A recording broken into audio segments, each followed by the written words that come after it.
Demi melunasi utang pinjol, oknum polisi yang bertugas di Polda Jawa Tengah diduga menipu banyak wanita. Tidak ada siswa baru, SD Negeri Patalan Blora akan diregrouping.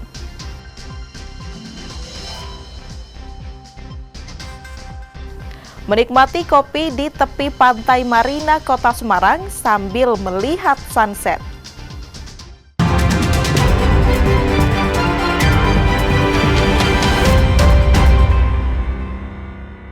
Saudara, apa kabar Anda hari ini?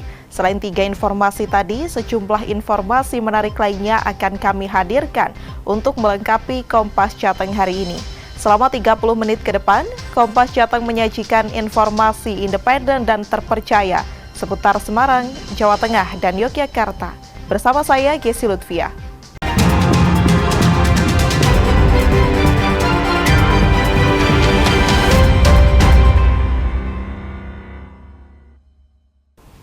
Mengawali Kompas Jateng pagi ini, Saudara, Polda Jawa Tengah mengungkap sindikat tindak pidana perdagangan orang atau TPPO dengan modus menjanjikan penempatan sebagai pekerja migran di sejumlah negara di Eropa.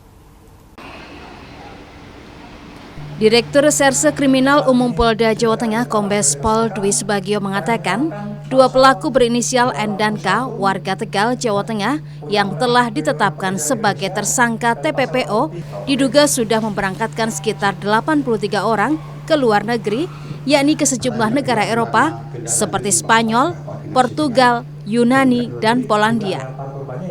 Kedua tersangka menjanjikan para korbannya gaji besar saat bekerja ke luar negeri. Dan tindak pidana tersebut terungkap dari laporan 2 korban yang sempat dikirim ke luar negeri dan berhasil pulang kembali ke Indonesia. Pada faktanya, selepas para korban itu diberangkatkan dari Indonesia ke negara Spanyol, ya, ternyata para korban dipekerjakan benar di bartender tersebut di restoran, ya, namun gajinya hanya 800 euro per bulan dengan sistem kerjanya 24 jam, istirahat hanya 2-3 jam sehari, ya, tidak sesuai dengan kenyataan yang ada. Dan mereka tidak memiliki dan tidak diurus surat izin tinggalnya. Mereka berangkat dari Indonesia hanya menggunakan paspor dan visa kunjungan sementara. Kegiatan ini telah berlangsung semenjak bulan Juli tahun 2024 dengan total korban yang terdata dalam handphone atau komunikasi pelaku sebanyak kurang lebih 110 orang. Yang kami bisa lakukan identifikasi saat ini, sementara ini, adalah 83 orang. Ya, 83 orang korban yang saat ini berada di luar negeri. Ditawarin kerja di Spanyol. Terus pas pada diiniin ke kapal, ternyata dipindahin di restoran. Bayar berapa waktu berangkat? Saya waktu itu ngecas itu 65 juta. Polda Jawa Tengah telah berkoordinasi dengan Divisi Hubungan Internasional Polri untuk menelusuri keberadaan puluhan pekerja yang telah dikirim ke luar negeri. Atas perbuatannya, kedua tersangka dijerat Undang-Undang Nomor 18 Tahun 2017 tentang Perlindungan Pekerja Migran serta Undang-Undang Nomor 21 Tahun 2007 tentang Tindak Pidana Perdagangan Orang. Heri Widodo, Kompas TV, Semarang, Jawa Tengah. Sorotan lainnya, Saudara, seorang anggota Polda Jawa Tengah viral di media sosial. Diduga menjalin hubungan dengan banyak wanita, termasuk istri orang untuk melunasi utang pinjaman online atau pinjol. Polda Jawa Tengah telah melakukan pemeriksaan dan penyelidikan atas dugaan kasus penipuan yang dilakukan oleh anggota Samapta Polda Jawa Tengah tersebut. Peristiwa tersebut diketahui usai diunggah oleh salah satu akun X yang dulunya Twitter bernama @viralinae. Unggahan itu juga memuat identitas lengkap sang oknum yang diketahui bertugas di Polda Jawa Tengah dengan nama Bribda Bagus Yoga Ardian. Diduga tujuan oknum polisi tersebut menjalin hubungan dengan para perempuan adalah untuk meminta bantuan melunasi utang-utangnya di sejumlah layanan platform pinjaman online atau pinjol. Kabitumas Polda Jawa Tengah Kombes Pol Artanto membenarkan isu tersebut. Anggota tersebut dipastikan tengah diperiksa bidang profesi dan pengamanan Polda Jawa Tengah. Tentunya Polda Jawa Tengah, khususnya dari Bid Propam, hal ini Paminal sedang melakukan penyelidikan terhadap informasi tersebut.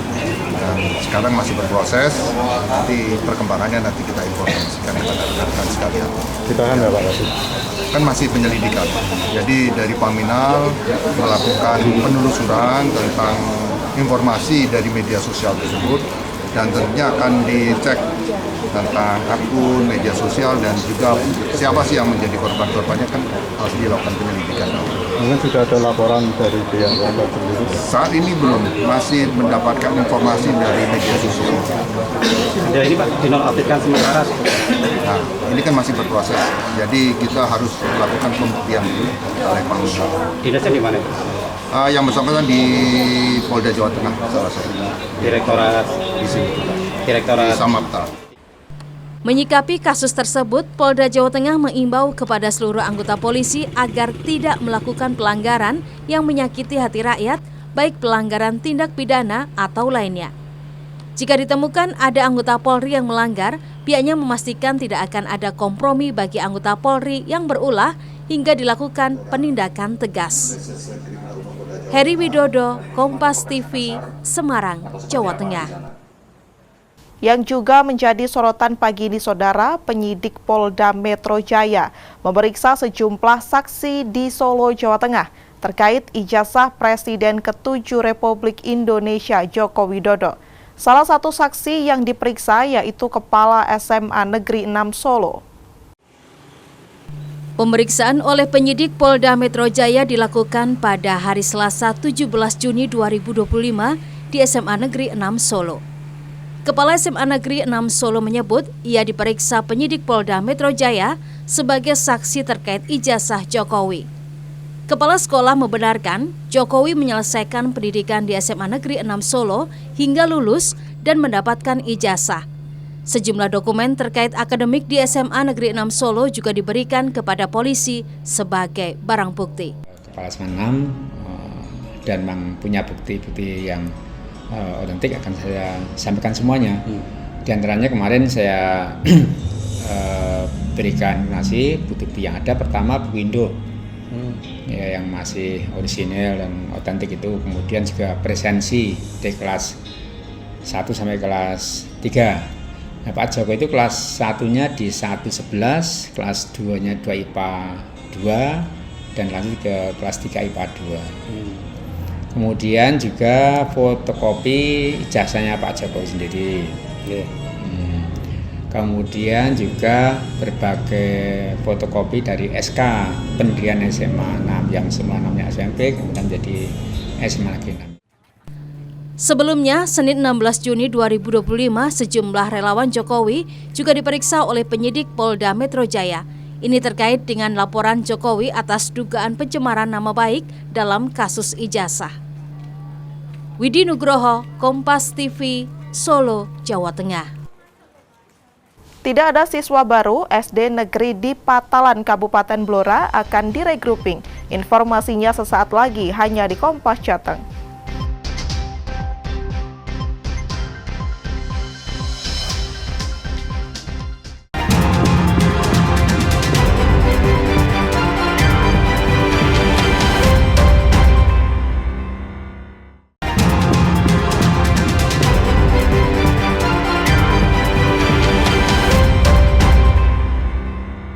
Masih di Kompas Jateng bersama saya, Gesi Lutfia.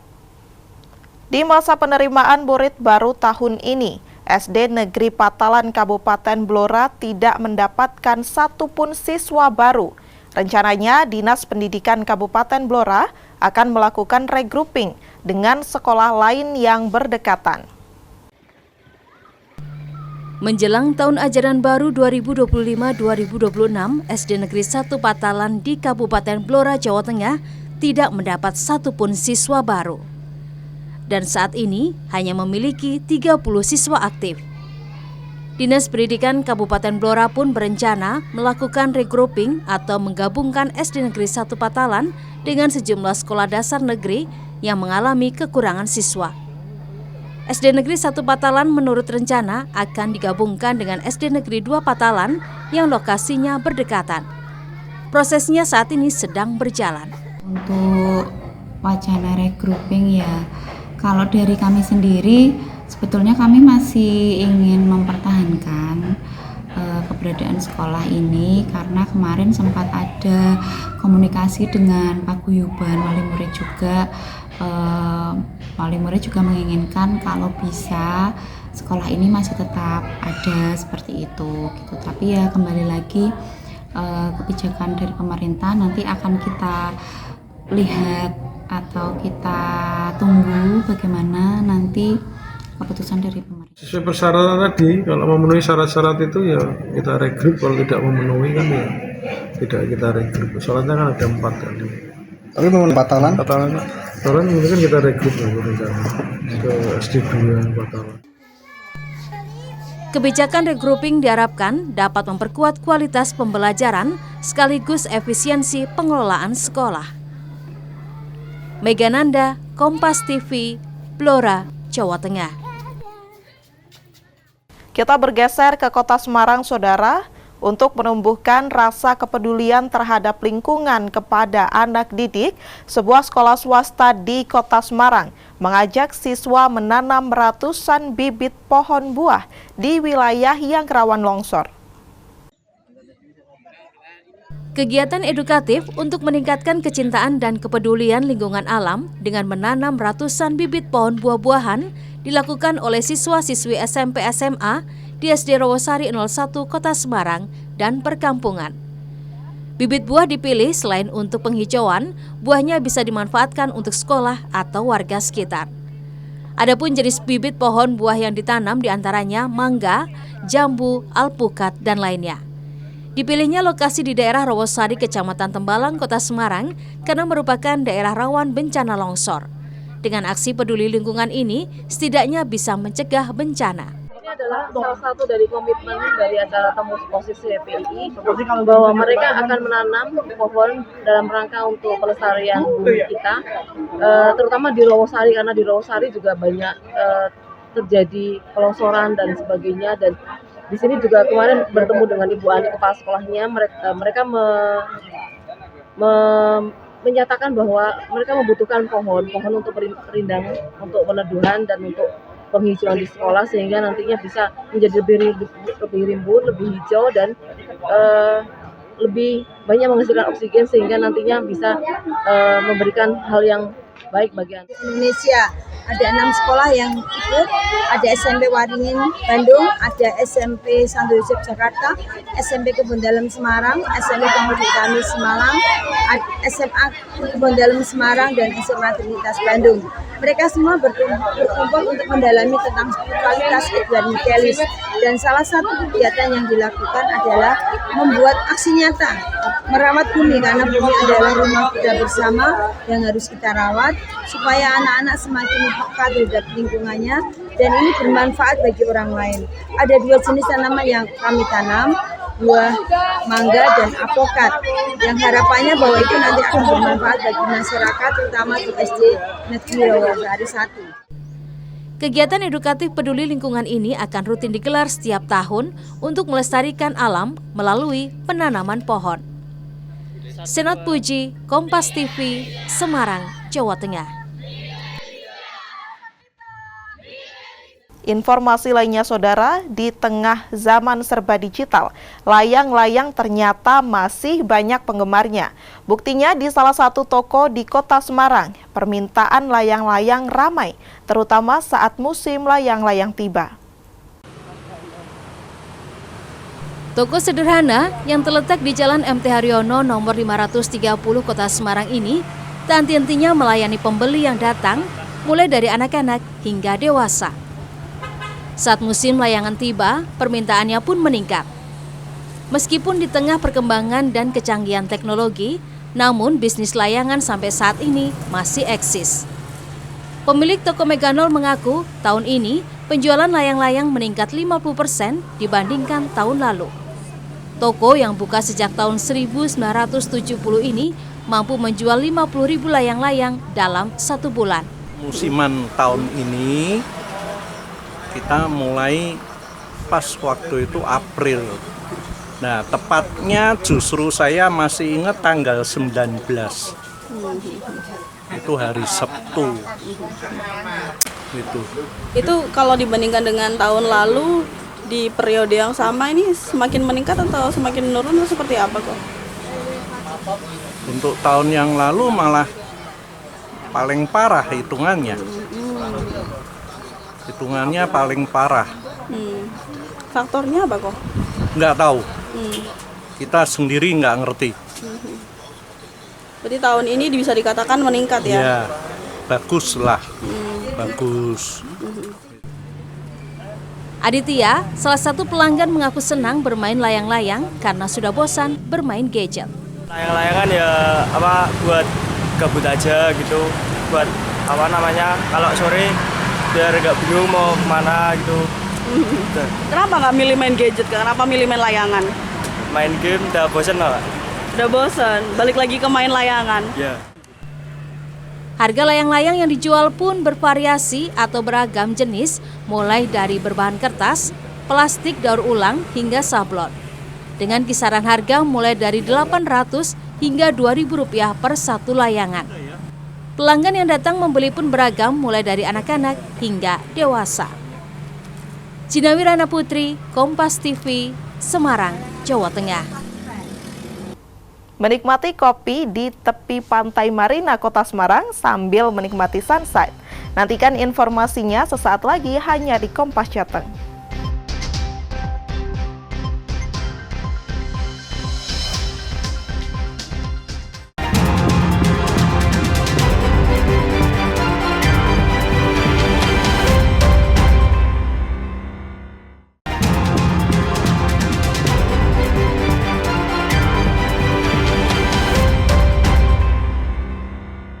Terima kasih Anda masih di Kompas Jateng bersama saya Gesi Lutfia.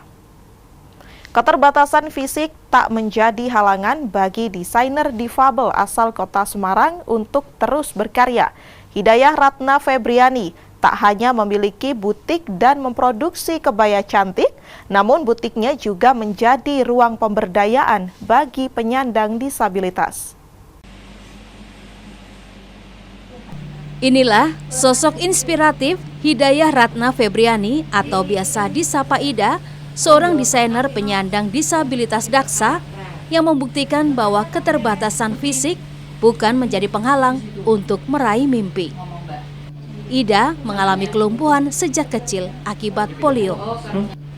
Berawal dari usaha rumahan, kebaya rancangan Ida pun mulai dikenal dari mulut ke mulut.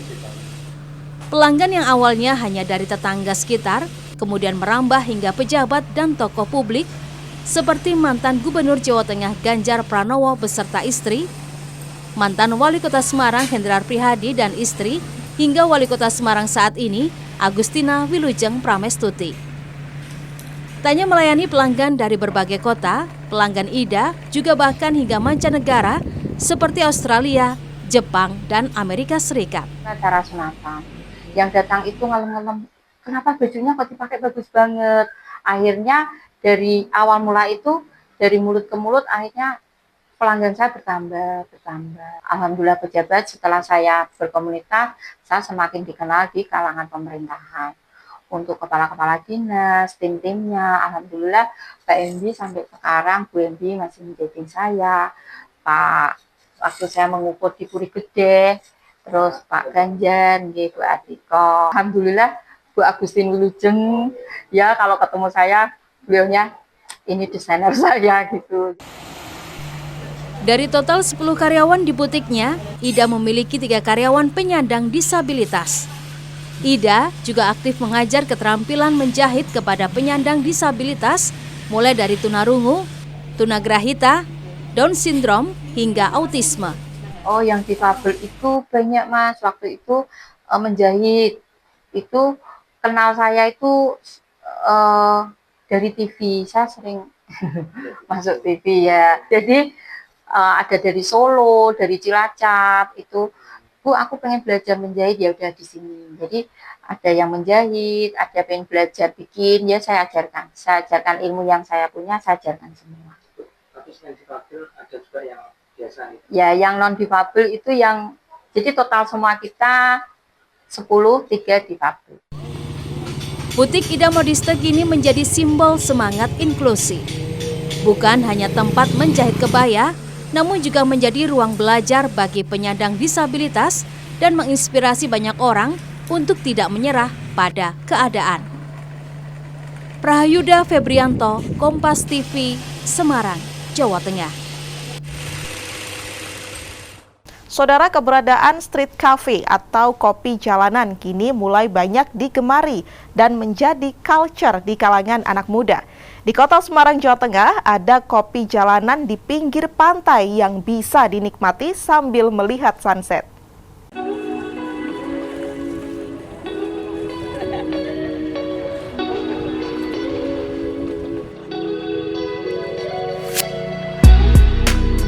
Street cafe atau kopi jalanan ini menyuguhkan suasana pantai nan teduh. Di pinggir Pantai Marina, Kota Semarang ini, pengunjung bisa menikmati segelas kopi dengan cara yang lain, yaitu bisa sambil duduk santai, sambil menikmati musik kekinian yang sangat culture. Berkonsep street cafe, sang pemilik sengaja tidak membuka kedai, melainkan menggunakan mobil VW Kombi untuk melayani pengunjung, mulai dari pemesanan, pembayaran, hingga meracik kopi sekaligus. Sore hari sekitar pukul 3 hingga pukul 5 biasanya menjadi waktu yang ramai dipilih oleh pengunjung untuk datang menikmati segelas kopi karena suasana yang nyaman, teduh, tidak terlalu panas. Di sini, pengunjung bisa nongkrong asik bersama teman, rekan, hingga pasangan sambil menunggu sunset atau matahari terbenam. Banget buat apa? Nenangin diri atau refresh gitu sih. Enak sih, anak muda banget Kota Semarang yang suka pantai, yang kecil di sore-sore hari itu enjoy aja sih, menenangkan hati. Dipilihnya konsep street cafe di pinggir Pantai Marina ini supaya berbeda dengan kedai kopi kebanyakan. Agar konsep lebih mengena, pemilik kedai memanfaatkan mobil VW Kombi supaya terkesan lebih unik dengan segmen anak muda. Unik ya Kak, konsep unik, terus didukung kita pakai VW Kombi kan, itu tambah ada value sendiri kan untuk branding kita, Laksita. Itu yang pertama. Terus kemudian karena kita mencari yang berbeda lah. Kalau di sini kan lagi boomingnya coffee shop ya Kak. Kita ingin cari yang pasarannya kayak street coffee gitu. Tak hanya menjual menu minuman berbahan dasar kopi, street cafe Pantai Marina ini juga menyediakan minuman non-kopi bagi pengunjung yang ingin menikmati suasana pantai namun tidak suka kopi. Sebagai pelengkap juga disediakan kue ringan seperti cookies dan brownies. Jika Anda tertarik, street cafe Pantai Marina ini buka setiap hari mulai pukul 10 pagi hingga pukul 6 sore. Khusus akhir pekan, biasanya akan buka lebih awal, yakni dari pukul 8 pagi hingga pukul 6 sore. Cinawi Rana Putri, Kompas TV, Semarang, Jawa Tengah. Informasi tadi sekaligus mengakhiri Kompas Jateng hari ini. Saya Giesi Lutfia, mewakili kerabat kerja yang bertugas, mengucapkan terima kasih atas perhatian Anda.